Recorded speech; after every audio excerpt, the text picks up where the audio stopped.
me. I'm back. What's up, party people? We're like, Mads, come on.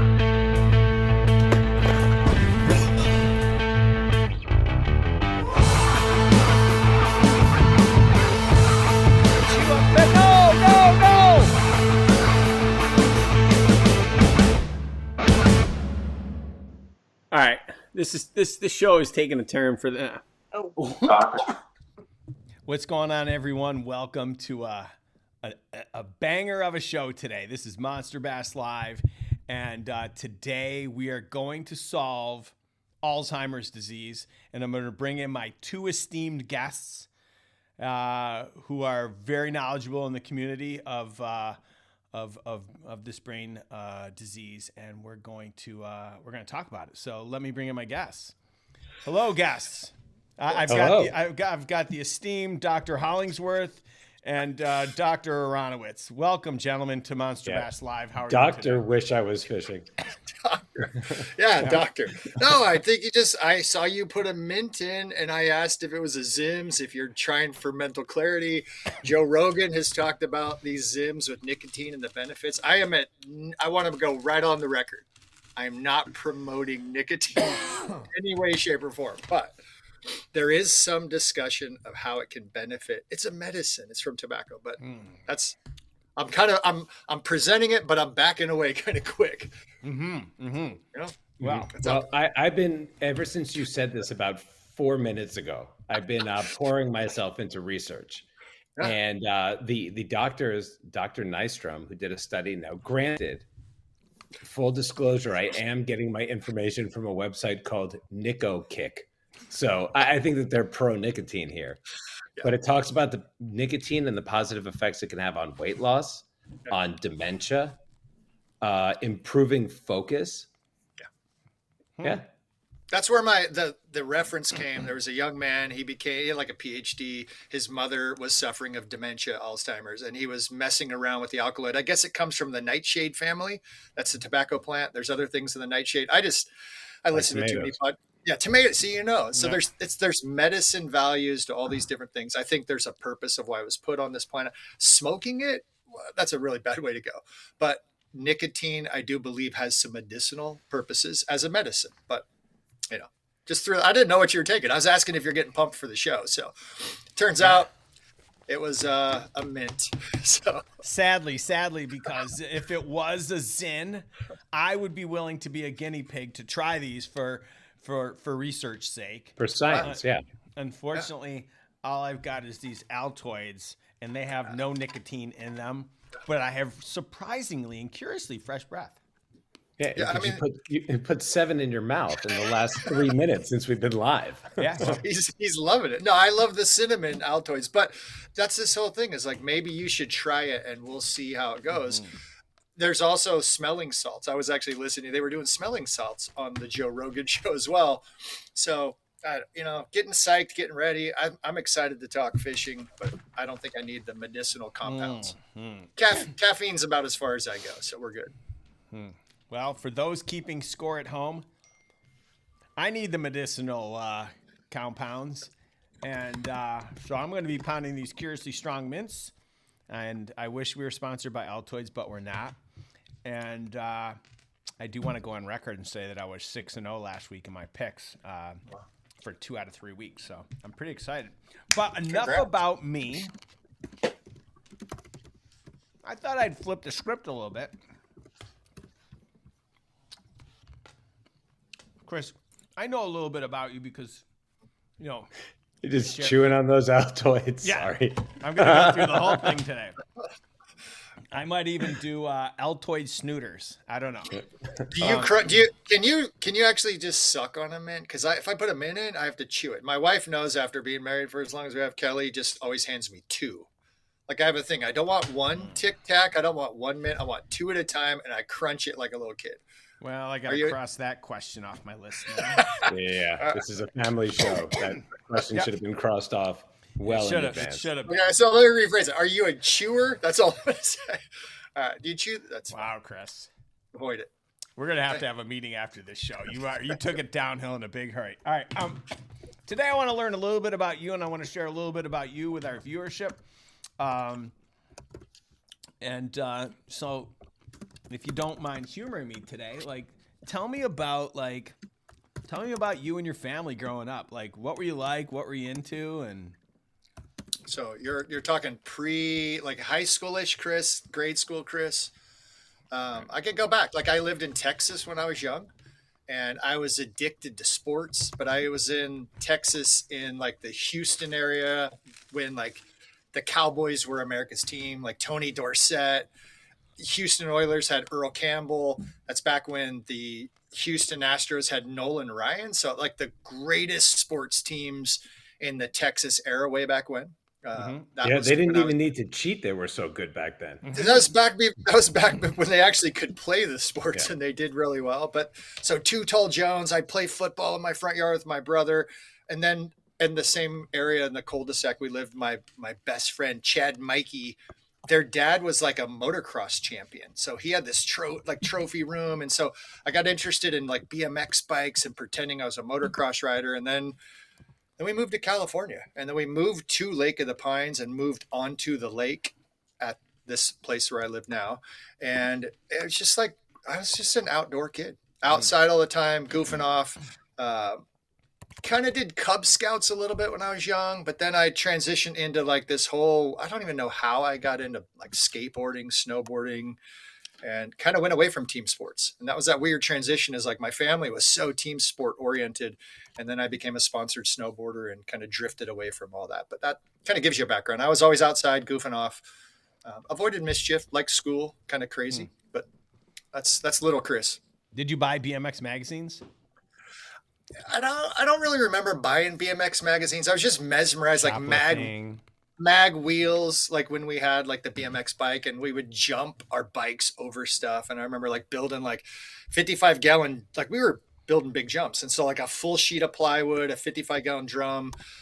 I'm surprised I wasn't broken more. I have a daughter that she's a dancer. She may have broken her ankle. And then my son is in Utah. He just went to the emergency room because he thought he broke his ankle skating. And I avoided injuries a lot, but I just really did stupid stuff when I was a kid.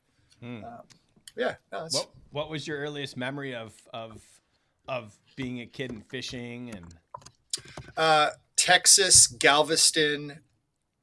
We were laughing about this yesterday. I don't know why my dad, we wore trash bags when we'd fish in the rain. It's like we'd get a trash bag, you cut a hole for your head and then the two for your arms, pop them out. So that was kind of our poncho. And we go out on the piers in Texas and catch croakers. And one of my distinct memories when I was a kid, like this fish just took off, and we were out on this long, long pier and kind of near the water level. It's interesting because some were really high and then some were low. This one was a low one. And my rod, just the line was screaming. I ended up catching and landing a barracuda. And that was like this whole thing and it was small, but it was like, as a little kid, I was hooked. I mean, play on words there. That was kind of a cool thing that I caught a fish that nobody else had caught. So that was, the garbage bags. You guys ever wear garbage bags as ponchos? Like for some reason, maybe we didn't have rain gear. I don't even really know, but yeah, in camp. I did. And I think it was, for me, it was a Southern California thing. It never rained. So you just needed to improvise. Yeah, you're like, hey, we got nothing. Yeah, my dad was kind of one of those cool dads. Like we travel around, we do some fun stuff. And then later in life, I was on a trip with him in 8th grade that he picked me up instead of 8th grade graduation. I went on a camping kind of vacation with him to Oregon. And that's when I taught myself how to fly fish. So I bought a kit at Kmart, and then I caught a fish on the Deschutes River, but it was always kind of like fishing around my dad, kind of hanging out. And then way, way later, in his later years before he passed, he came back here and just straight talking smack, like 78 years old, pretty much dying, sitting in a chair, talking smack about how he's way better at fishing than me. So, we never really lost that. So yeah, that's kind of first fishing memories. Wow. And was there a specific moment when you realized like fishing was going to end up being like a big part of your life, or something that you were going to do forever? Kind of an evolution. I think that was the one thing, is I love being outside. I love camping. Fly fishing is where I really got excited. I started to tie flies, and living in Grass Valley area, there's all these rivers in Northern California. And so we'd backpack and camp. Scout camps were always kind of a cool thing as I got older, teaching the kids to catch a fish kill the fish, clean the fish. I think that's a really cool life skill. And so then the next piece that played a huge role in the fishing, but it's more spear fishing, is my in-laws, my father-in-law, like the day I got married, I feel like I was baptized into diving for abalone. And so spearing fish, diving for abalone, harvesting your food from the ocean, that became like a yearly thing. We'd go out for a week at Fort Bragg. And so the ability to feed your family, I always thought that was kind of cool, from farm to table. I don't know what you call it, cook, catch, whatever. But Sure. That was like a really fun thing. And then, Kelly and I would always fish together wherever we went. I think the transition full circle was, it is the one activity, and I've shared this a few times. I can surf a wave, but I like bigger waves than what I would want to take my wife out into, or my daughter. I can go fishing next to anybody. It doesn't matter the skill set. So if you go snowboarding and you're like, oh, I'm a really good snowboarder, and you take a friend with you, it's beginner, it's just not as compatible as if you take a beginner angler and you're a professional angler, you can go side by side, same water, and have a fantastic time. So that kind of became an interesting observation I found of all the sports I've done. Fishing just kind of fit that bill. Nice. If I can segue for a minute, I'd like to call this Gerald. He is going nuts in the chat. He's saying that we suck. We rip him off his money. Yeah. If you guys would humor me for a minute, I'm going to call this guy. Yeah.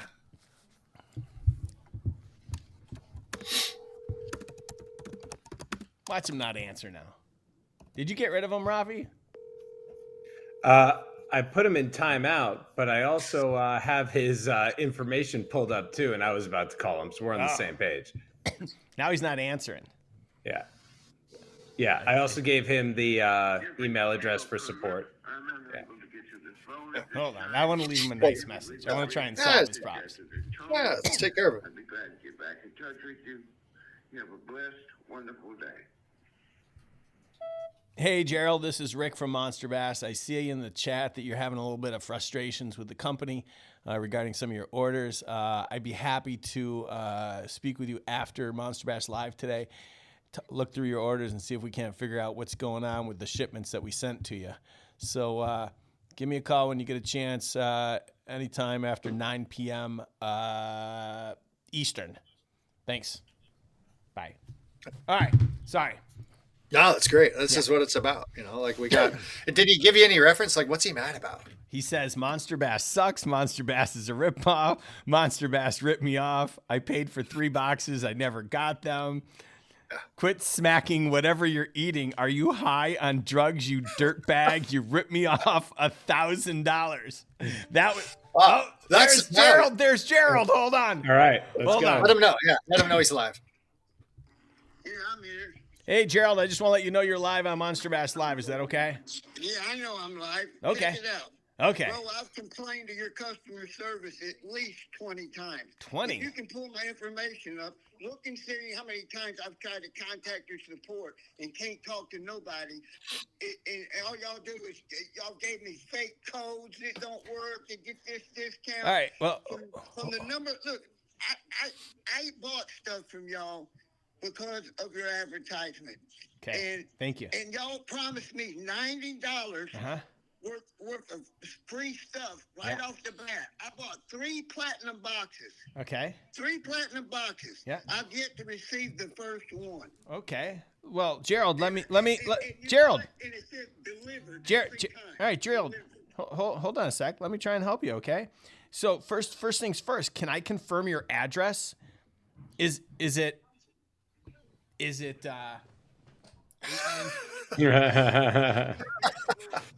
Okay, so Gerald, that's not the address that you entered into the system. I just changed the address because y'all keep saying it's delivered there, and it's not delivered there. We got hit by the hurricane. It's not even a building there no more. Oh, that could y'all deliver it there. Okay, so leave my complaints. I put a new address in there. If you want to make it right, refund my money or send me what I paid for.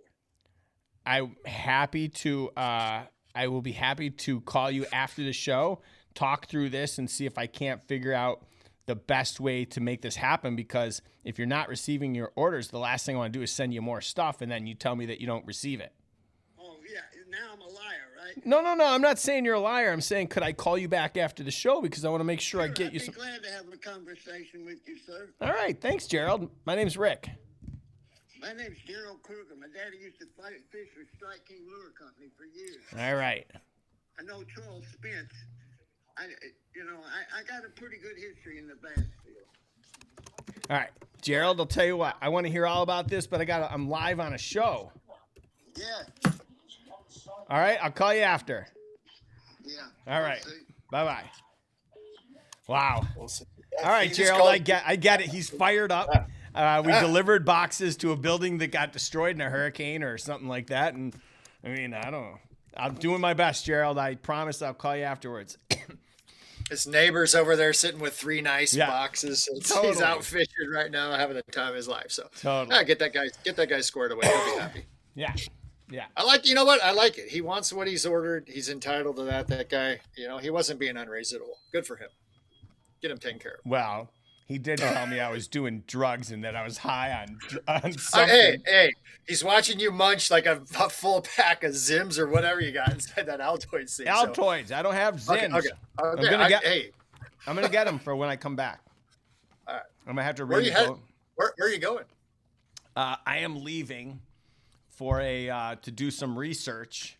Oh, wow. I'm leaving on Saturday, and I'm flying to Costa Rica. To do. Are you doing a spiritual journey? Altoids. I'm doing a spiritual journey that involves a lot of fishing. But enough about me. All right, so you were also, scouting was a big thing for you growing up too, right? Yeah. I mean, I was a scouter until I went to scout camp. I mean, that was the thing, is like, it was the gatekeeper to get me to scout camp. But I went to scout camp, and then I found like some friends had brought some windsurfers, and I didn't know how to windsurf. I could just get on the board and I could ride it across the lake with the wind, and then I would just leave it and walk back. So I was kind of mischievous as a kid, but at scout camp is when I learned to fish from a canoe and troll actually from a canoe. And I would just go around the lake. And I think everyone else was probably doing merit badges. And all I was doing was trolling around and catching fish nonstop all day at scout camp in a canoe. So I was part of it. And so that was, my experience. And I was catching fish. I was cooking fish. I was eating fish. I was a little kid, and everyone's like, there's no fish out there. And I'm like, what's wrong with you guys? There's fish everywhere. It's a blast. So that's part of the seeds that I think that I look back at, and I'm like, oh, that was a pretty influential time in my life. And now fast forward to today. Okay. You're a grandpa. I'm a grandpa. No, I'm a grandpa. I'm like a 20-year scoutmaster, 5 boys, 1 girl. 4 of the boys are Eagle Scouts. My son, that's 17, is still on. He just needs like 2 more merit badges, and he's going to do his Eagle project. So scouting was a huge part of our lives growing up, and I teaching all my kids how to fish, kind of whether they liked it or not. We had one of my sons that just stands out as, I think we made a mistake as parents, as we kind of thought we could teach our kids how to fly fish.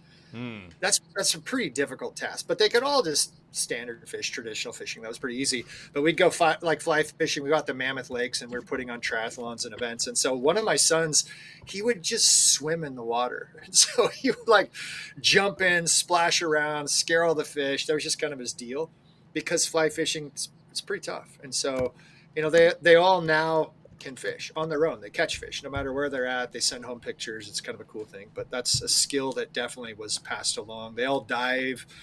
My oldest son, he dove once, got his abalone, and came out of the water. And he's like, all right, that's it. I thought I would get killed by a shark. I got my abalone. I'm never doing that again. And so we're always doing stuff as a family, and fishing was a part of it. I kind of side with your son on that one. Like diving, I dove down once and got an abalone in Catalina, and then I was done.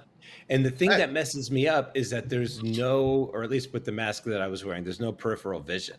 So it's just like tunnel vision. You have to have your head in a swivel. And I always think that like a shark is behind me and going to tap me on the back and then just eat me. It's probably behind you. And that's the fun, like the cool part when you're spearing fish. And I had this in Hawaii, like spearing a few fish, and then you put them on a stringer, like on your body, or you're holding them. And I had this one eel that kept chasing me. And so you have this like 6-7 foot eel that's just swimming along wanting to eat what you have. And you just make a peace offering. You just feed the eel, one of your fish. But a shark, I don't know. If it's your time, it's your time. They're not going to tap you on the back. They're just going to come in and take an investigatory bite, and then you'll probably be all right. That's how I met Rick. Just came in, a little investigatory bite. That's what what's this guy doing? That's what we always tease, like, hey, what's this guy over here? What's he doing? What's he all about? And then you just come over, you take a bite, you're like, hey, I like that guy. Yeah, it's cool. I think going back to the fly fishing, I think that's a mistake that the industry of fly fishing as a whole makes, because they tell you how hard it is instead of making it approachable and easy. I don't know why they do that, because the more people that enter the sport, the obviously it's better for the business as a whole and the industry and revenue and all that. But they literally go out of their way to make it difficult.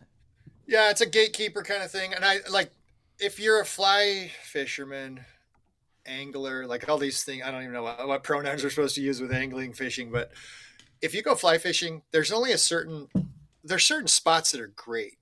And I think there's some people that just don't want more people on those spots on the river. And that's kind of the reality, is there's so much pressure. There's so many people. I pulled up the spots where you go to fish, and it's like, where am I going to fish? The areas that are good. It's almost, I have this fun sticker about surfing. It says, surfing sucks, don't try it. And it's kind of this industry joke. You don't want more people fighting for your waves. Why do you want more people fighting for your chosen spots on the river?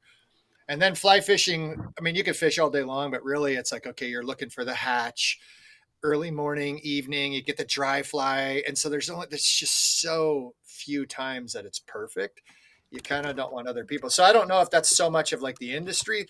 And then the reality is making that perfect cast and having that fly drift down. Pretty tough. I mean, it's one of the sports that it is hard. So I've been fly fishing a fair amount now on lakes for bass. Float and fly, and you're literally using a bobber. So you have this little hair jig that you got a hair jig in the box this month, and so you use these little marabou hair jigs. You're using a 12-foot fly rod. You flip it out there, and it's got a bobber. And when that bobber stands up, you got a fish on, and it's kind of an easy cheating way to fish, and it's super fun. And so that's kind of a whole unique thing that opened my eyes up of oh wow, these smallmouth, they like these hair jigs, and then you start watching guys Major League Fishing. And they're looking at hair jigs and they're fishing the Great Lakes. That's just kind of a standard that people talk about now. It's kind of a little secret for a long time, but the hair jig is a really great bait, especially wintertime. But you can use them all summer. You can swim them shallow. You can fish them deep. And I learned a fair amount of that from fly fishing. And crossover. And when's the last time you went fly fishing? Standard fly fishing, in a river. Yeah. So I'm fly fishing in a lake 4 months ago, in a river probably 2 months ago. I also fly fish in the pond, across the street, summertime. Big, really deer hair. They look like rats. And so if you think of a frog or a rat on the top, and so it's just like a popper, really fun to fly fish. I fly fish, I don't know, I just go over and fish for bluegill, panfish. It's a really easy way. You and I had talked about a kid's box a long time ago, and a woolly booger behind a casting bobber is a booger. So having what looks like a leech or a small bait fish behind a casting bobber on a spinning setup is probably one of the easiest way to catch fish. And so if you're bad at fly fishing, just go where there's a bunch of bluegill, and you can cast and you can whip and you can snap it. And you just, as long as you're stripping it and moving it back, you're going to end up catching some fish. So fly fishing, if people would say, I think the industry makes the mistake, learn to fly fish in a freshwater pond where there's bass and bluegill, people would be hooked. But going out to a river and having to deal with the current, and it's kind of a nightmare. But once you do it, it's a lot of fun.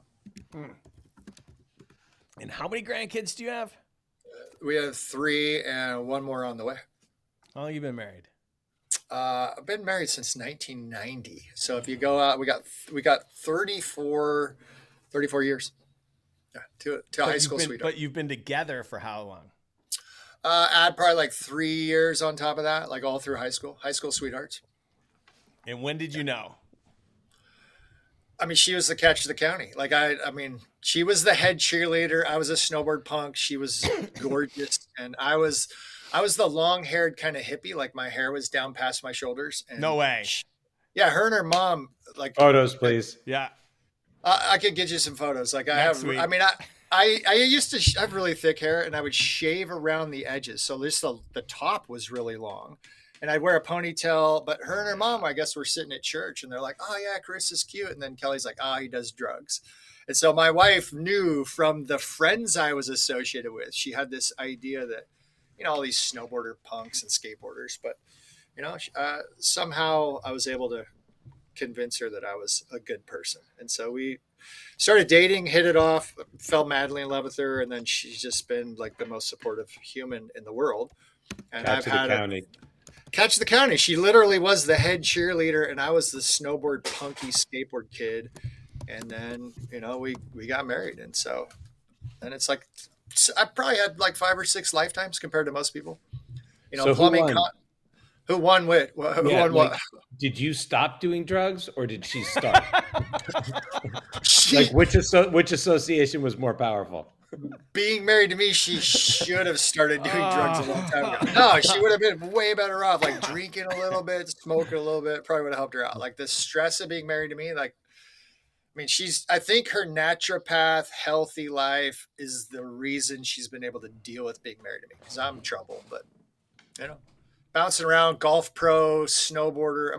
You've got a lot of jobs. She would hike up with our children. Like imagine like this baby papoose. My wife would hike up and watch me compete at snowboard competitions where I first married. So, and then like I was a plumbing contractor. I owned a plumbing company, and I was like 12 years old at the time. I was one of the youngest contractors to petition the state to get my license. And then I went into securities and life insurance, kind of bouncing around these different ideas. And I was, I don't even. That's a tough business. Yeah, it was interesting. It's money driven because I knew I had a family and I wanted to make money. And then I was just like, I just didn't want to be the guy in like the grocery store, like, hey, you got beautiful kids. What are they going to do when you die? Like, I just didn't want to be the hard sell guy. And I think it was cool. Like what I learned about being self-sufficient in insurance and investments, I think is smart. And those are things like, man, why isn't that taught in high school? Like these are the stuff of like you learn as you get older. But, then we transitioned. Then I transitioned into events. I was a golf pro for like 3 years. And then I was teaching a guy how to play golf that owned events. And that spiraled me into being an event director, became an announcer. And then, like I said, 5 or 6 lives. We were teasing last night. Kelly's making fun of me because now my job, the requirement is I've been playing music while I'm doing event announcing for 20 years, but now I'm being called a DJ because I play music. And so this evolution of DJ. So like I have a new DJ mixing deck. Like I literally am learning how to mix sounds and blend them, which my app, my DJ2 app used to do that. But like DJ Chris is like this ironic, funny thing that's kind of an evolution of being an event announcer. But no, it's been crazy. Like we've traveled all around the world, used to go to Canada, Oregon, running races, triathlons, and paddleboard races. And I still do that. That's kind of my other real job, I'll say. Does your wife work? She keeping track of the kids right now is the full-time homeschool. Like we homeschool our kids. And so she's homeschool mom. She homeschooled completely. Right now they're in a charter school. And then she also, she does all the books and everything for our businesses. We were first married, she taught violin. So like, she's this secret, people know her online for fishing, but Kelly's a concert level violinist, did group lessons her whole life, independent lessons, plays the piano, but just a phenomenal human that, she's done it all. Like she used to take our small children and go and clean houses, like whatever the job requirement was, she was there, does the trade show circuit when we set up a booth. So, and when it's necessary, like she'll fold socks, bag socks, like she'll do whatever. Like Kelly's not one to sit down and stop working. Now, if I could get her to do one thing, it'd be like to find a hobby to relax. But because fishing's kind of become that job, it's like, all right, what do we do next to have the true day off? Yeah. She's going to have to go on the road and become a DJ. I think I've shared with you, she talked about being a weather person. And so I want her to do like fishing reports. DJ, it would be so great because she could like do the thing where you take the thing off your ear and dance. And so Kelly phenomenal dancer, DJ Kelly. If we could collaborate and I could be announcing and she could be playing the music, I think there's a little team DJ thing in the future. So yeah. What advice would you, if you go back in time, what advice would you give to your younger self? I think I would go back and say, pick one thing. Oh, if I could go back and teach a money class, because that was something I haven't even, understanding financial obligations for a family, understanding capital versus debt, starting businesses with debt versus capital. I think there's a big discrepancy there. We live in a world that's capital, like it's capitalism. It's like building capital versus people that are investing in you that want to have a future with you and can get paid in the future, rather than starting a business with debt and a debt requirement with your own money. And that's that whole thing is like, why is school not teaching these lessons of life and how to figure these things out?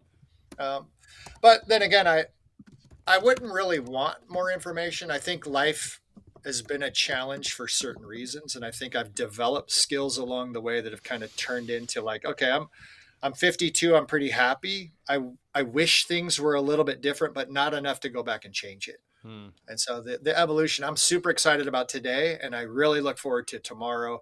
And I wouldn't want to change anything. Like having the children. Epic Eric's in the chat. Sorry. Okay. No, that's good. I got excited. No, it's like those things of like, I wish I could tell myself to maybe pick one job to focus on to be more serious. But if I wasn't a golf pro, I wouldn't have been an event producer. I wouldn't be announcing. I wouldn't have had a business that got closed from COVID to turn into making socks. It's just like, and then I wouldn't be doing a podcast with you. So it's like the evolution of all of it. I don't know. I look back at it. It's like, it's been a journey. How's his scouting or fishing influenced the way that you face challenges in life? I think scouting is kind of a cool thing to really think about how having access to things you wouldn't normally do is really important in scouting. And I think this whole education of people scouting. Lloyd Baden-Powell started scouting during an era where a lot of the dads were basically their lives were taken during the war. And so this guy comes out like, how do we raise this generation that don't have fathers? And we give them this opportunity. We're going to give them a reward system, which I think sometimes is nice. And then also you're going to participate in a lot of different things, kind of whether you like it or not, to earn the awards. But at the same time, you're going to get a lot of exposure to a lot of different things. I think that's really important. It's kind of weird that I maybe have done that for my own job as an adult. I haven't really shied away from that. But I think really I love school and I love learning. And I think that's what's really pushed me in fishing is you can never have the answer when you fish. You get to go out and figure out the puzzle. And so scouting is like that, of figuring out the puzzle. Like, what do I like to do? What do I not like to do? Going into fishing, where do I want to fish? How do I want to catch the fish? Where are fish at? Where are fish not at? And so the puzzle, I was in a weird group called Advanced Studies, so Odyssey of the Mind, when I was a kid. And so I was really good at puzzles. And so I got taken from my normal class and put in this kind of a weird group of kids. And we would learn things differently than the rest of the school for a couple periods a week. And it was all based on problem solving and puzzle work. And I think that has been huge in my fishing. And so I think I look at life like that, maybe sometimes a little too much, where I'm always looking at the next thing and maybe not finishing a job. Jack of all trades, master of none might be a thing you could call me, but I feel like I've done pretty good with a lot of the things that I set my mind to. And I don't know, I'm kind of stubborn that way. So it's kind of fun. If your wife was here, Kelly, if you're watching, what are the 3 words that you would use to describe Chris? Put it in the chat. He can't see it because he's focused here. We want to see how well he knows you. So, Chris, what are the 3 words that she would use to describe you, and why? To describe me, or what she wish I like? She always wishes, like, if I think through the world of what I've learned, and I mean, it's just this whole political time of making this polar problems of people and left wing and right wing, and nobody's really down the middle. But then you have this like industrial complex with this war and making money. And sometimes I get a little pessimistic about the rest of the world and pharmaceuticals and poisoning our foods and all these different things. And I think she's just like, maybe be nicer or kinder or find the good in things is maybe something she might try to pass on, because I just, sometimes I think I live in the realistic world where I'm like, nah, that's unfortunate. That's too bad. There's just some things that I think that our country has suffered through, that despite being the greatest place in the world to be, having finances involved in politics and having profit involved in pharmaceuticals and your medicine, a lot of that gets really messed up. And I think that's where I sometimes can get a little disappointed in that. So, Rafi, I know, it's interesting. Rafi, what's the one word? The one word? What's one word to describe Chris? Because I'm not sure which we're gonna assign one for his wife. Yeah, meandering. Yeah. No, I would say for sure I'm a meanderer. I like, yeah, because I like to stay busy. That's the one. That's a weird thing of, if my attention's not being met and it's like, this isn't maybe enough of a challenge, I sometimes can meander to make it more of a challenge, if that makes sense. It does make sense. Yeah. Let's speaking of one words, let's play a little game. I wrote something down for you too. All right. I'm gonna say a word. I'm gonna say a word or a phrase, and you guys get one word to describe to respond to what I just said. All right. Yeah. One word. Yeah. Major League Fishing. I mean, you can use 2 words if you have to, or 3. You know what I mean?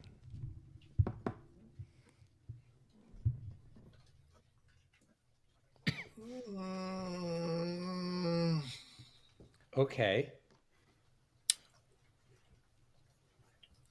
Struggling. And I'd like everyone at home to play. Oh, Fishing with T-Rex said lame. Okay. The next one. Well, you did get Rafi. Rafi, what is just your okay? Is that your answer? Yeah, that was it. Okay. Megabass.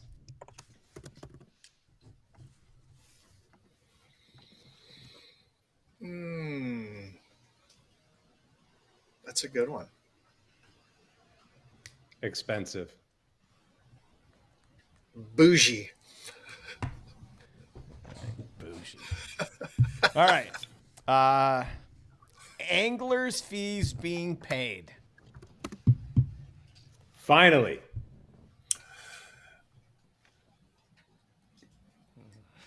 About time to make it a real sport. That's way more than one word. Okay. Can I just touch on that for a second? Wasn't it just like gambling? Like I had this conversation with the guy the other day, and I'm like, it was just gambling. You showed up with a pool of other guys betting. Mm-hmm. You put in your own $5,000 with the chance to probably not win. You funded the whole thing yourself. That's gambling. That's a poker game without playing poker. It's the craziest, dumbest, weirdest thing. But anyway, I mean, gambling is fine because the buy-in to gambling is like part of the excitement. But when you're positioning yourself as a sport, and when you're positioning yourself as we are attracting the greatest people in the sport, and then you require them to pay through the nose, you're actually like completely limiting some of the most amazing anglers from participating. I don't know why it took so long. That's really an odd thing to think about, how it's kept it from being a real sport.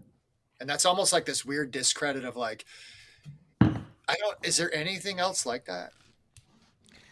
I mean, I think the challenge though is they're paying, yet they've reduced the payouts. So you could finish, down the line, but still pretty decently and make no money. And so I think the challenge is how do they ensure that they can field a a worthy set of anglers consistently week after week after week if there's no money in it for the people down in the 40th spot. Yeah, I think a golf, like the PGA and the barrier of entry to be a pro of what it means to like get a PGA card. I think of like tennis tournaments, like you go and you show up to play tennis and not a lot of them are making money.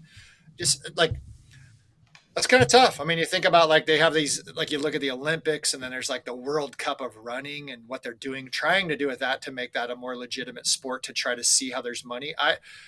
I think bass fishing gets lost in the cost to participate because you have to have a boat now with electronics that you're spending $200,000 on. The gas, the travel, it's just an interesting sport that I don't know if there's anything. It's like NASCAR. Like you think about NASCAR and the requirements to have a car, and then you can kind of go down from NASCAR to like car racing. It requires a race boat basically to be an angler. I wish somebody would come back and just do what they used to do for the Bassmaster Classic. Just say, hey, here's the 40 boats. They're all outfitted. They're all the same. And these 40 guys are qualified to fish for the year on these 40 boats. And you can bring your own bait and we're going to go to these lakes and this is what you're going to fish. And that's, to me, that's professional fishing on a whole different level rather than whose boat manufacturer, who's trying to sell, whatever. I would love to see a tour that was just showcasing fishing skills more than the boats and the electronics that you buy. But that's just a pipe dream.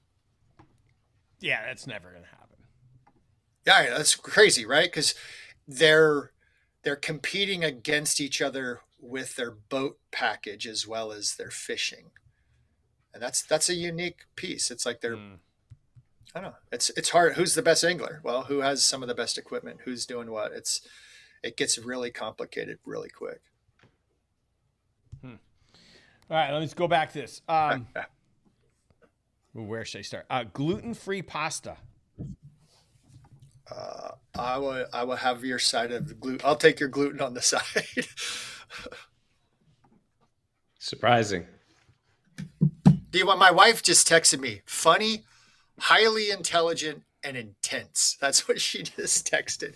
That's how she describes me. 3 words. All right. You know what, Chris? Your wife just texted me with 3 words. Oh, wait, hold on. Handsome never came up. Like, I just like sexy. Like, what? That's fine. You know what? Those are 3 compliments that I'm going to take and run with because she could have gone a whole other direction. Mm-hmm. Okay. Well, I mean, she paid you a compliment. How about this one? Yoga pants? Divine. I mean, the one word that comes to mind has to be Kelly. So is that okay? Sure. And last but not least, unbiased influencers.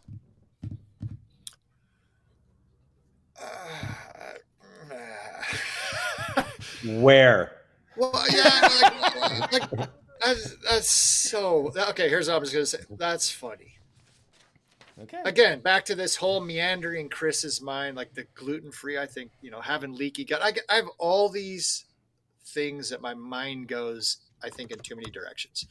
I think gluten can be terrible for people. Some of the process of growing stuff, spraying Roundup on our food before it's harvested, like what a nightmare.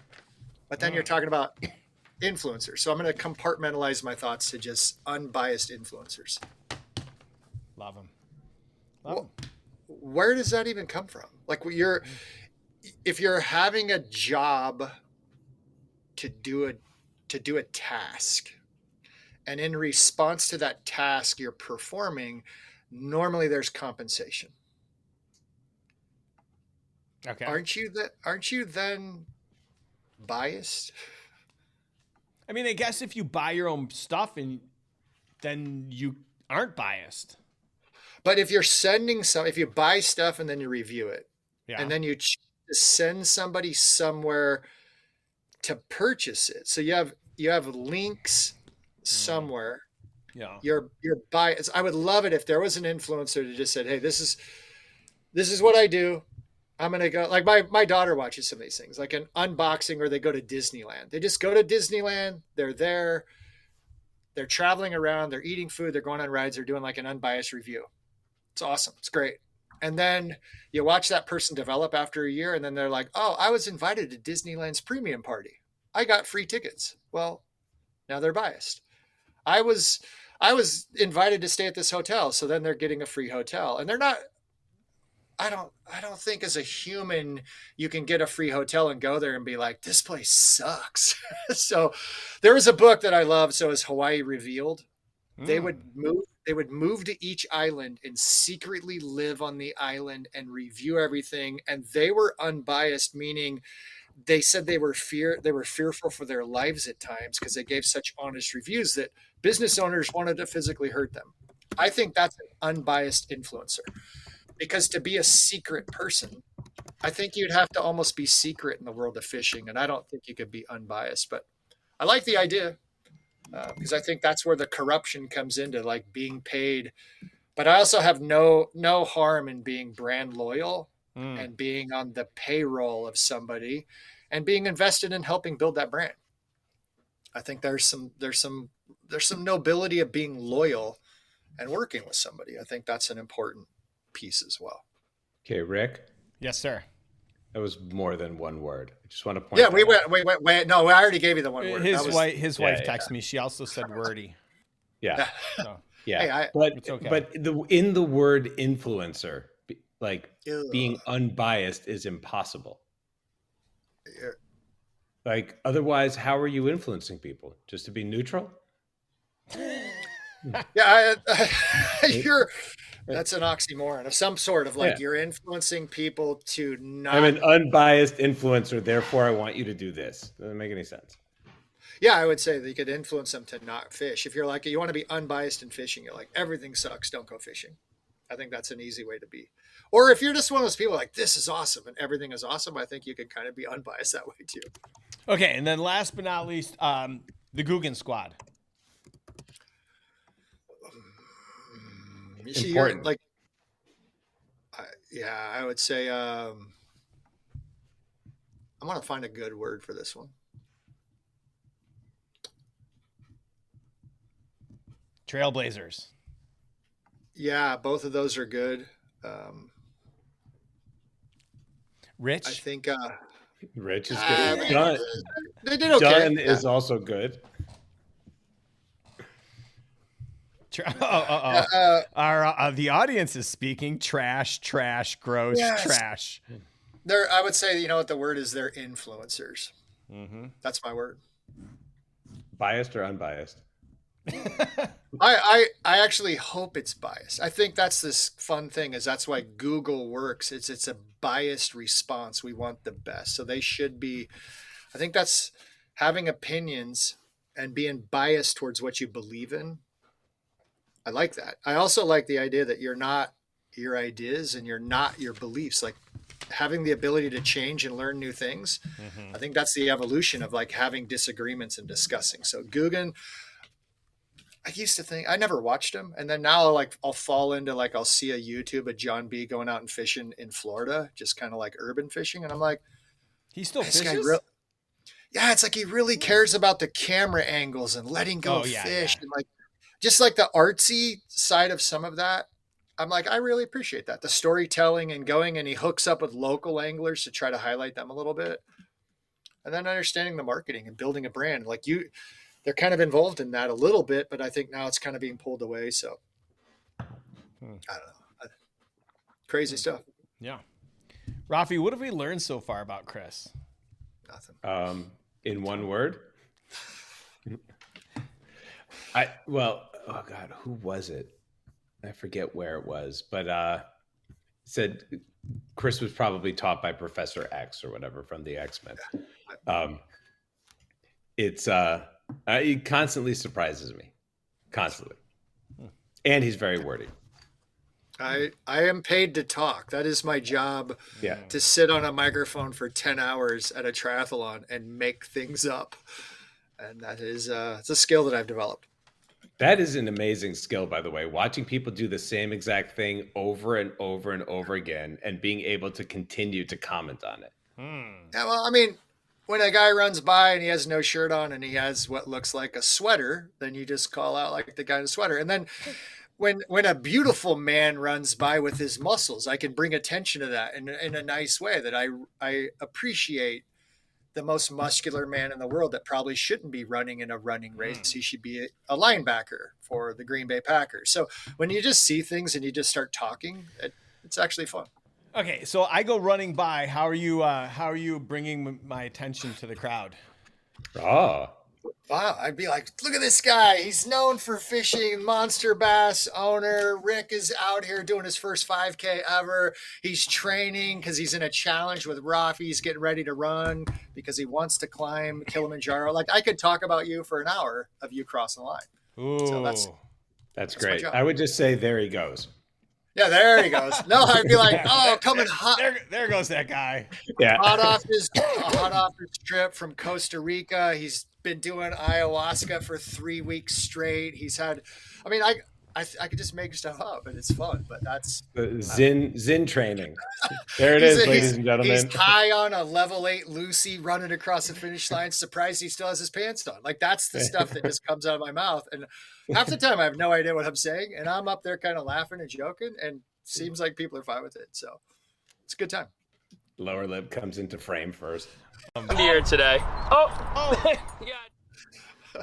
What just happened? That was our clip of the week. All right. Well, speaking of the clip of the week, Rafi, why don't you set this up for us? Yeah, so the last couple clips, I think, have been more along the lines of conflict, right? Like, do anglers really have to put up with all of this crap? And Rick, this one, you inspired me because I know that you have started fishing at first because you're like, you know what?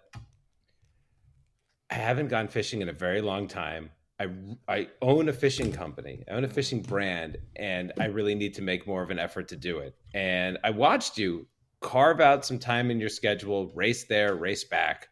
How was it? It was fine, but I'm like now behind on my work or whatever it is. And then I watched something like switch in you, where you kind of get that like, oh, I can't wait till the next time that I'm going out and going fishing. And so this clip, it just kind of reminded me of like that transition, and as far as like what's waiting for you and what's waiting for every angler. All right, let's see it. Windy here today. Oh, yeah, it's not a worm bite. It's not a worm bite, turns out. Giant. Oh, giant. It's a giant, so. It's a giant! It's a giant! Baby!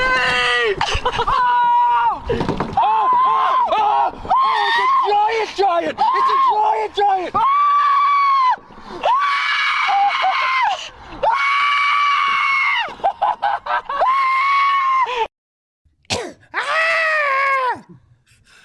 That's intense. Yeah.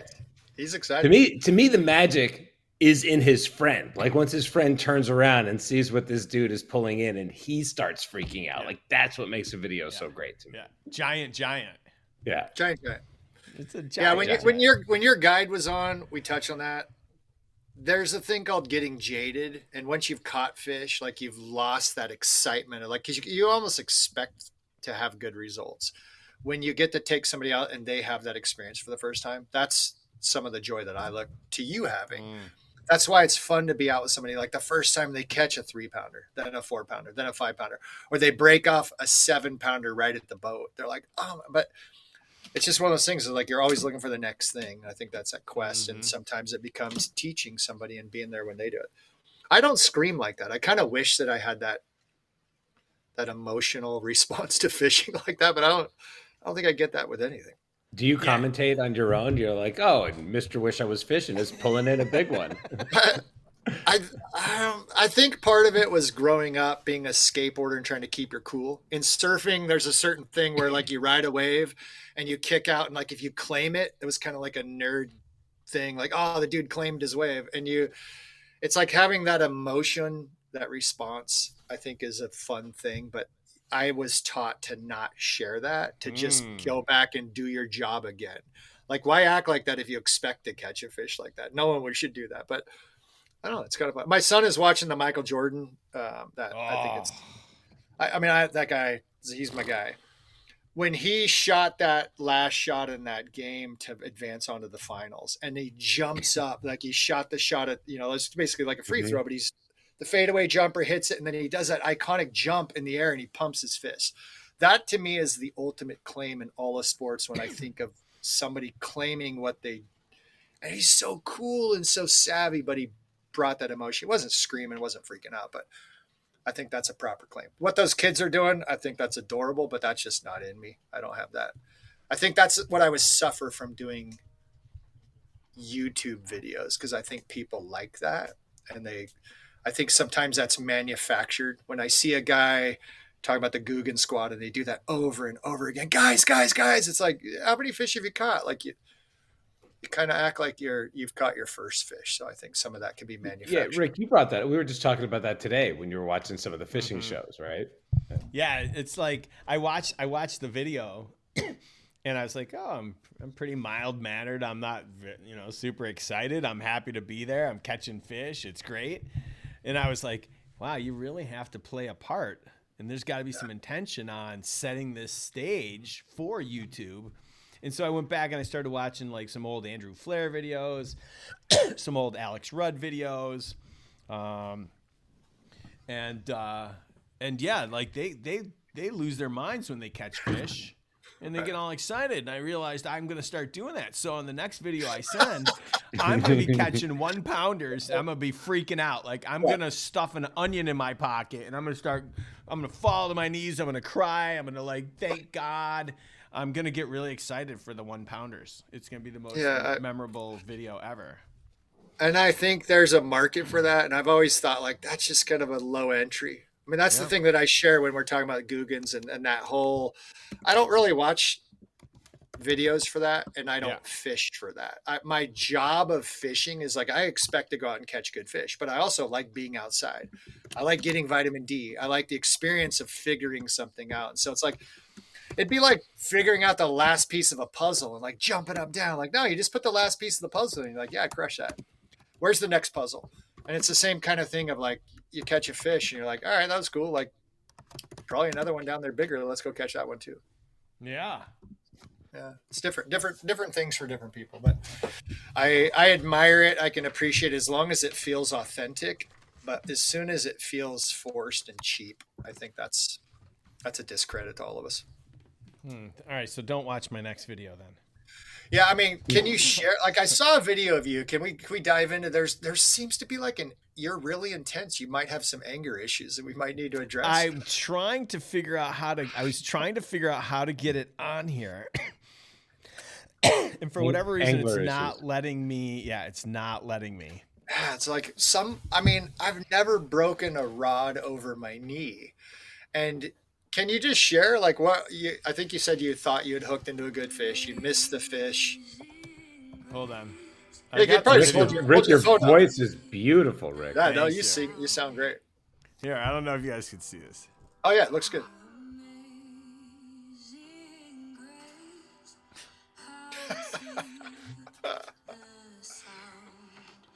Yeah. I was a little upset. I'm not going to lie. I thought I had hooked into a good one. And I did, and clearly I didn't have it hooked very well because I lost it. And I would love to tell you that that's the first one that I broke. Oh, no. So this is a thing? I put you into timeout. That's for me, this is that thing is if you're fishing to catch a fish, what you did is you made it really hard to cast again. You made it really difficult to present that bait again and correct your error. And it doesn't necessarily mean you set the hook wrong. That's the one thing I think is that jaded piece of okay, user error. Did I not sweep it? Did I not set the hook? Did I not reel down? Did I do it too quick? All of those things that I like the process in my mind, but sometimes the fish had already spit the thing out and it's nothing to do with it. I think it's when I see somebody break the rod, it's man, this he's intense. He's into this. when I did it, Fred turned around and he goes, "Was that my rod?" And I'm like, "No, Fred, that was mine." And then he just started laughing. I've seen people throw their rods in the water. I think it's funny. It's like breaking a rod, whatever. People like having where you can lose your mind in a sport like that, like actually be that connected to the activity. That's kind of, I think, a point where we all need to get at some points in life. That's truly bliss, where you're not thinking about products, you're not thinking about costs, you're not thinking about margins. You broke a fishing rod out of a response to missing a fish. Like, you're in the moment. Like, that's a pretty cool escape to have that happen.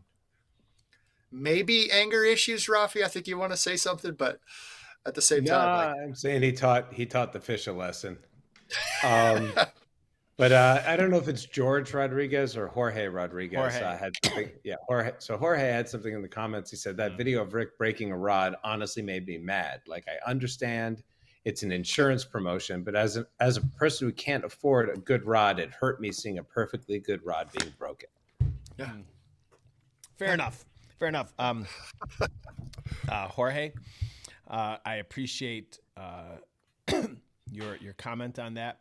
I do understand that good rods are hard to come by, and I'm going to let you in on a little secret. I don't even have a set of lunker sticks.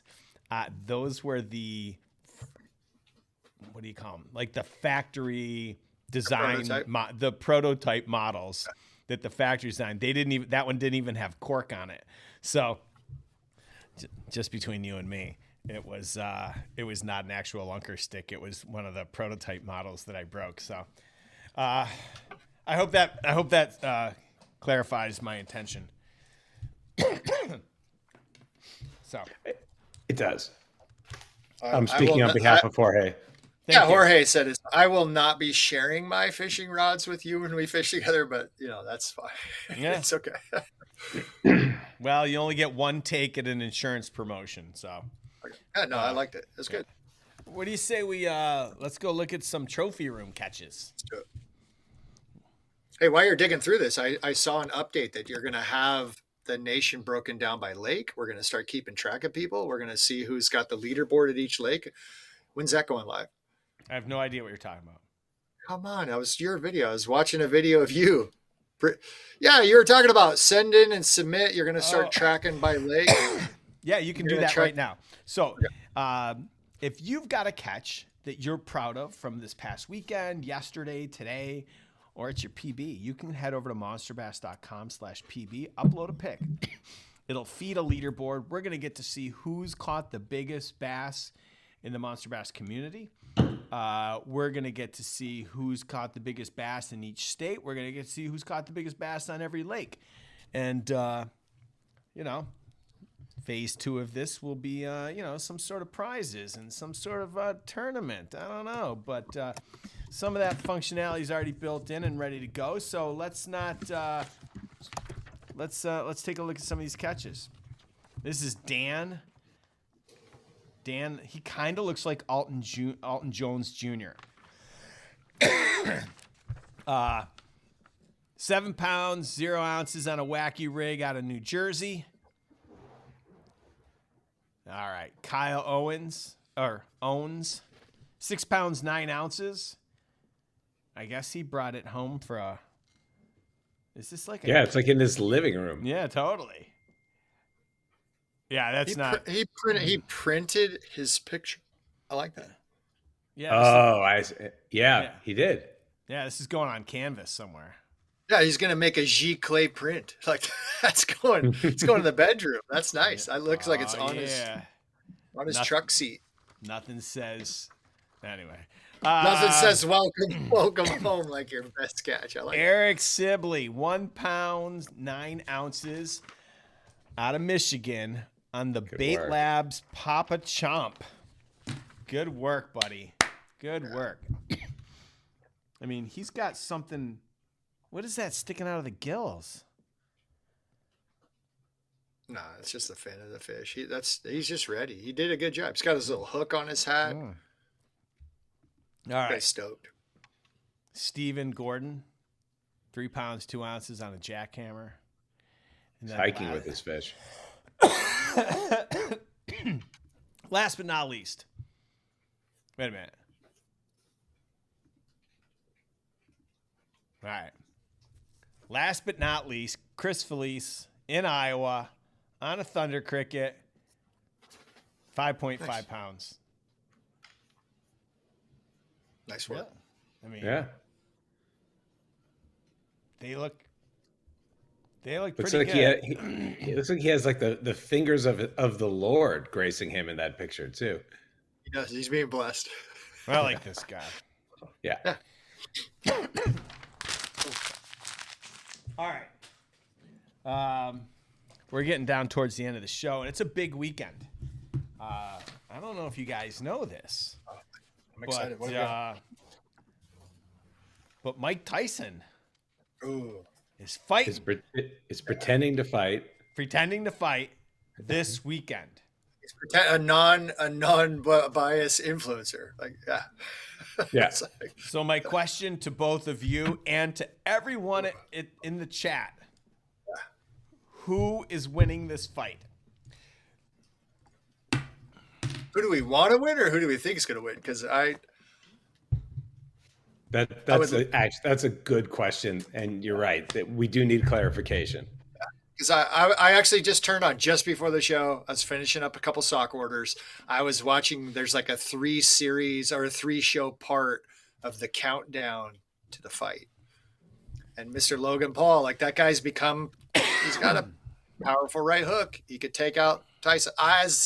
As the hopeful old guy, I want Tyson to destroy him.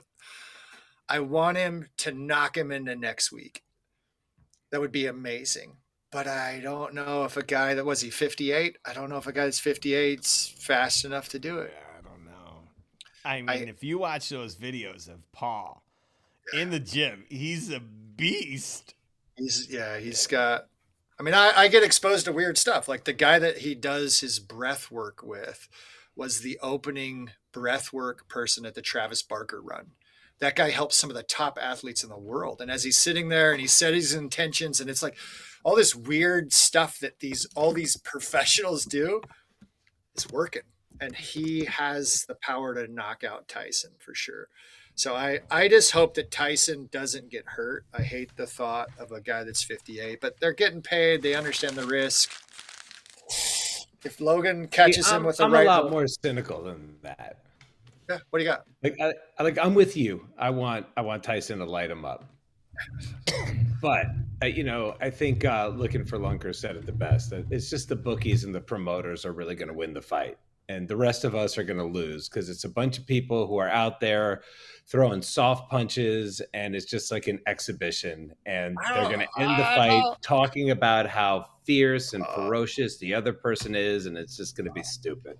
No. Let's let it. If they do fight, it will be awesome. The fact that they are so good at promotion, I think it's, man, congrats to them. I do know that mixed martial arts, UFC has changed the focus away from boxing, and this is really bringing a lot of focus back to boxing. It's cool watching him train with the U.S. Olympic boxing team. Logan Paul goes in there and he's training with them, and the guy's like, man, I can't run through this kid. Like, this guy's got some skills. So I think boxing is a neat sport. I grew up. I mean, I don't know if you guys like Sugar Ray Leonard and all the different things that happened during our lifespan. Marvin Hagler, and that's the cool stuff of like talking about sports and what was influential in my life, and learning to talk smack and that garbage talk, and then it's transitioned into this whole payday of making millions of dollars. I think it's cool that they're doing it. I just hope that they actually do fight. I hope it's not like a bunch of body punches and half throws. I just hope they get in there and just get after it, and then we all win. That'll be cool. Yeah, as long as it's not like Ric Flair's last match. That was awful. No, we want to. I mean, is that weird that we're all like, we just want to watch gladiators again? Like that, we've not really evolved a whole lot as humans, and that's just, I'm okay with that. Like, this is voluntary gladiators. It's not forced, but it's better. It's for entertainment. And that's this whole weird thing. It's like you just want to see people beat each other up. Like, that's crazy, but I don't know. It's kind of fun. Yeah, I mean, it's not any crazier than watching see people make a lot of money catching fish. Right. Yeah, but I mean, they're physically fighting. They're like, hey, kids, don't fight. Don't punch each other. Oh, by the way, I'm going to go. It's just the funny thing as a parent. You're like, always teach your kids, don't settle things with your fists or whatever. And then just a second, I'm going to go and do a pay-per-view so I can go watch these two people fight. At least it's on Netflix. And, we actually have all paid to watch this because if you're a subscriber. That's why I tell my kids, don't settle anything with your fists until you understand your cut and you get it in writing. Up front, prepaid up front. Yeah, smart kid. That's you can go back and tell yourself that one thing is like figure out business before. Like that's good advice as a dad. I like it. Good work, Dad. Thanks. Get prepaid. All right, so guys, I'm not going to be here next week. Where are you going to be? I'm going to be in the jungle. We've already established that. He's catching Arapaima, right? Yeah, Arapaima, but looking for his inner jaguar. Like he's going to be on a spiritual journey. I am doing a spiritual journey. I will drink ayahuasca on Monday, Wednesday, Friday. It's great. You do know you're going to learn that we're all interconnected and our consciousness is one. And you're going to come back and really be sad that you broke that fishing rod and you'll never do that again. You're going to be very peaceful. He's going to be floating. He's not going to need a chair for the next live. Yeah. I can't wait. This is exciting. I'm floating right now, so. All right. So what's the plan for next week? We just, because while the cat's away, like, the mice, we can do whatever we want, right, Rafi? Yeah, you guys can do whatever you want. Why don't we you can guys play, talk? we can go on strike, we can fish. Good. Let's do a strike. Have you ever done a strike? Have you ever gone out there with the sign and picketed? No. What was it? Mitch Hedberg? He said, I hate signs, but I don't know how to let anyone know. I like it. I'm all about. We were in San Francisco. I was actually doing a celebrity golf tournament like a month ago, and we went down, and the Hilton was all of the workers were outside of Hilton, banging on drums, pounding, making noise, and they were picketing that they wanted more money. And I was like, man, respect to that. Like, you're bringing awareness to it. I don't know. I've never had anything. So maybe we find something to go on strike, Rafi, because this is never done that. We could just make signs and then sit here for like an hour and a half and just be mad about something. Yeah, you could do a silent protest. Yeah, silent sit-in. We just get everything. I like that. Just sit there. Just turn on and just be mad. So good. Or we could just have Kelly on the show and she could just tell us. She could ask us questions. It would be. What? Maybe we find out if Kelly is ready. Maybe we try to schedule that. Just I'm looking at my phone to see if I get a text. Maybe Weather Lady Kelly can give us a fishing report now that it's gotten cold, and she could talk about taking a heater out on the boat, but she can give us some insight of the story of Kelly. Yeah. All right, we'll see what we can do. Yeah, and logistically, Rick, we got to figure out when you're going to teach me how to do all the things that you do now in order to get us live. Producer, it's not very hard. I was kind of hoping Rick could do this from Costa Rica as he's sitting there eating his acai bowl and he's having smoke billow out of his little hut and he's hanging out with a shaman and he's on his trip, and we could all find out where the aliens are coming from, if they're outer space or interdimensional, because I think you're going to learn some stuff and I want to know. Well, I'll be happy to share with everyone when I return in a few weeks. Okay, I got a text. Kelly said she'll do the show next week. All right. Best show ever. Well, now you just got to get fixed to be here to make sure you're all set up. All right. Yeah, that's true. And, well, we won't highlight all the concerns at this moment. That's right. Yeah, it could be a crashing ship, Kelly, but Kelly's in. All right, it'll be fun. Rick, could you answer a question? Brian Rand wants to know the status of pre-orders on Monster Bass, like the Vaults 3700. Like, when are those products going to start shipping? The Vaults, I would assume he would have them before Christmas. Okay. What other products does he have a question about? I don't know. He wrote Vaults, etc.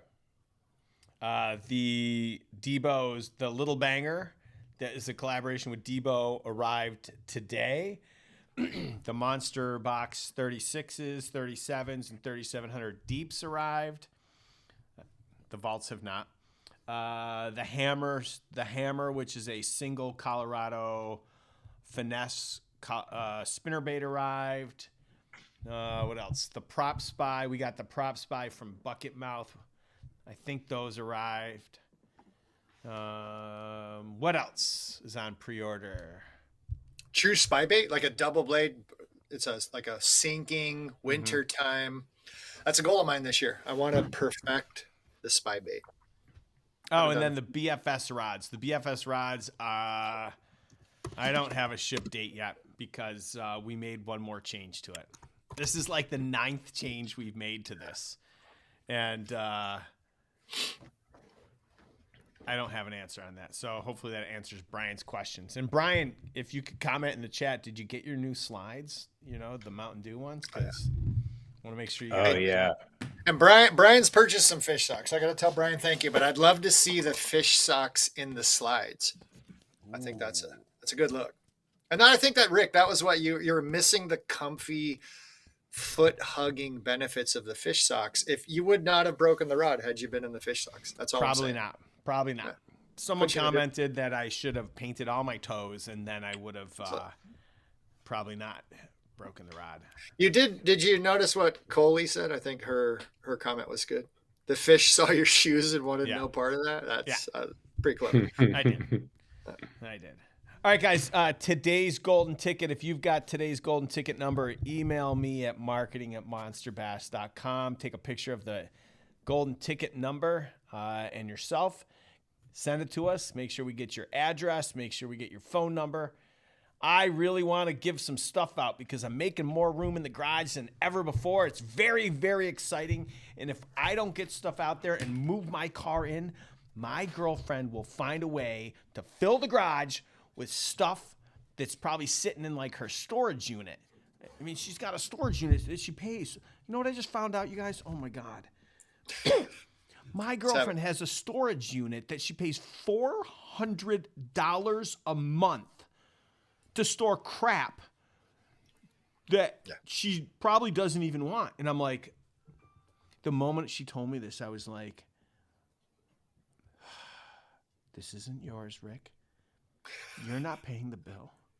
Just breathe. And then I said, where are you going to put that stuff? She goes, oh, I was going to bring it here. I was like, no. Oh, but the golden ticket, and then we'll come back to that, is. Yeah, I want to come back to that. 10478. 10478 is tonight's golden ticket number. Email me at marketing@monsterbass.com. Congratulations, you're going to help put my car in the garage. We're not putting junk in there. You are. You can $350. I mean, we got a lot of unpacking to figure out. So you could rent her the garage for like $350. Be saving her money. No. I want a happy Rick. $350 to have a cluttered garage is not going to lend to a happy Rick. Yeah. In fact, my question isn't, I didn't think that you were going to get upset about the $400 a month to store whatever it is that she's storing there. It's why is she also already using your garage as storage? Because she emptied some stuff out of the car. There's not much there. And slowly but surely, trash comes once a week. Trash goes once a week. So, do you have any idea what's in? I'm fascinated by storage containers. Like, what has she got? Is she collecting things? Is it just stuff? Like, does she have cool things, like valuable? No, when she got a couple Banksies. When she moved out of, actually, true story. Scott, there were Rafi, there were 3 in Jim's house. Really? 3. Yeah, I believe that. Yeah, crazy. So she lived in a house previously on the west side down by the beach, and when a previous relationship ended, she moved all her stuff, like furniture and stuff, into storage. And I was just like, well, is there anything here that I might want? And I'm happy to take it. And she's like, yeah, but that was from another relationship. I'm like, I don't care. What's the coffee table going to tell me? That like they don't like me? I'll take a coffee table. I don't care. Yeah, why not? It's fine. If as long as it's good, I mean. Yeah, why not? So. Yeah, well, no. I mean, I have a garage. I have all the children, all the stuff in the garage. Christmas decorations are up already at our house. We talked about that. No. Oh yeah, even did the village. How do we get a tour? How do we get a tour? You know what? I'll film it and I'll put it not online. next week. Like, yeah, that could be the video clip of the week. Video clip. So I'll go around the house, we'll video it, and I'll show you that. I did Dickens Village, the tree. We got to finish the tree decorations, but the rest of it's up. Kelly crushes the holidays for the kids.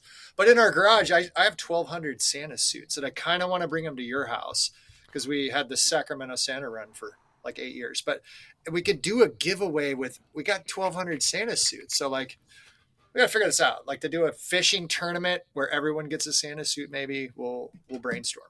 Or we're one lucky winner. Yeah. Or so the one golden ticket winner is going to have 1,200 Santa suits and then a bunch of Rick's girlfriend stuff delivered. And yeah, I would be willing to go fishing the next time in a Santa suit the entire time. Oh yeah, I'll send you one. I got you covered. Amazing. Is that your PFC on the inside or the outside? Safety first, right? Yeah. No, let's get you a Santa suit because I think the fish would really appreciate the effort and the jolliness. Like fish like that stuff. Be good. Oh, I'm just getting a text. Me too. Same people. Oh, all right. Anyways. Cool. All right, guys. We had a great show. I'll be honest, I do miss the phone calls. I kind of wish we could have more phone calls because I'd love to like randomly take some more customer service calls. That was good. Now I've got myself into something, and it looks like my evening is going to be filled with, what was his name? Oh, for goodness sakes. Oh, there it is. Yeah, I think your phone worked really good just by playing it on speaker. So as long as we give out your number at the beginning of every show, I think we can take phone calls. I don't know that I want every Monster Bass customer to have my phone number. Oh, that's good. Man. Maybe you get a flip phone, like the secret phone, and they could just, instead of tying it in, it's just the bat phone, and you just pop it open. So and you just dope, an old school Motorola flip phone. Yeah. Get a flip phone and just put it on speaker. I think that worked out fine. We don't have to worry about the delay. It was live. It was better. I love it. Cool. I love it. All right, guys, listen, I hope you guys have a great week, and I will see you in 2. And I hope next week's show is a banger. And for everyone at home, thanks for tuning in. We'll see you next week. All right. Bye. Thanks. All right. Sounds good.